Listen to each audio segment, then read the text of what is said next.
This brings us to an ancient account of the origin of the universe that is both scientific and plausible. In the beginning, God created the heaven and the earth. Now, how is that scientific? For in 6 days the Lord made heaven and earth, the sea and all that in them is. How is that scientific? He hath made the earth by His power, He hath established the world by His wisdom, and hath stretched out the heaven by His understanding, Jeremiah 51:15. All other concepts of universal origins refer to deities as some force of nature. Only the Genesis account of creation in the Holy Bible defines the absolute origin of the universe. No other secular, no other religious concept, only the Genesis account of creation. All other concepts of universal origins refer to deities as some force of nature, like I just read, and that is, I think, Thor, maybe, god of lightning and storms. And he was around this past week, but it wasn't him. I mean, some effects. And here in Greek mythology, you have all the forces of nature and characteristics of evil and wickedness, all portrayed among the gods, the pantheon. Modern evolutionism begins with elementary particles of matter evolving out of nothing in a big bang, in the developing through natural forces into complex systems. Pagan pantheism also begins with elementary matter in various forms evolving into complex systems by the forces of nature personified as different gods and goddesses.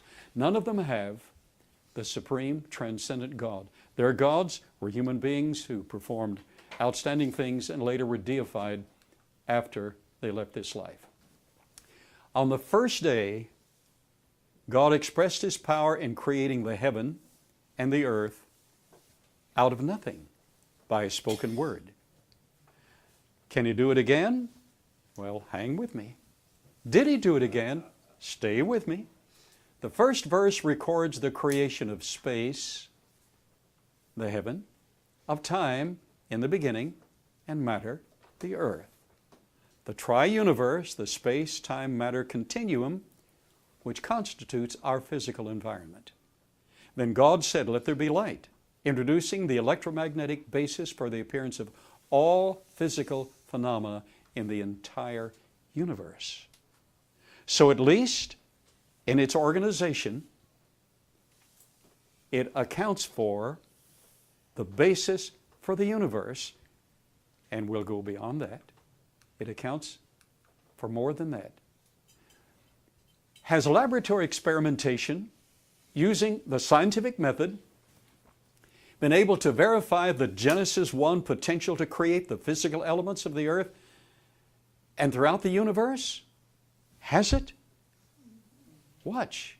Research by Edward Boudreau, PhD, and I was with him 2.5 weeks ago speaking in his group in Denver. Professor Emeritus, University of New Orleans, Chemistry and Chemical Physics, has demonstrated that all of the chemical elements cataloged. Oh, the scientific method involves cataloging. Cataloged throughout the earth and by extension throughout the universe could be created, and he has demonstrated that. You want a record of that? We have it in a book, hardbound book, full-color book. We published it for him. A book back here called God Created the Earth. He demonstrates, if you're good at math, and some of you apparently are, you have to be good at math to appreciate that book. Right, David Bassett? If you're good at math, he demonstrates from the laboratory, published, secular published journals, all of this, one step after another after another. All of these could be created by the energy and vibratory fluttering of the action of the Spirit of God. It requires input of energy on day one, all from the available elements of water. From water, he demonstrates how all the other elements have been, in the laboratory, transmuted, all within a period of less than 3 days under plasma-induced aquanuclear synthesis. I added the aqua because I should have written it there. This is vastly different from the commonly accepted evolution model requiring 10 to 17 billion years. So in 3 days, if you Start with water. In 3 days, you can get all of the elements. Additionally, Dr. Boudreau demonstrates that rapid energy release and thermal cooling of the earth could be accomplished within 47 hours, making possible a cool earth for the creation of plants on day 3. This cooling could be increased substantially by the stretching of space fabric as described in Psalm 104 verse 2 and Isaiah 40 verse 22, and the subsequent release of heat in the process. So it could have been done in less than 47 hours, but under the laboratory conditions, it was demonstrated mathematically and physically to happen within 47 hours.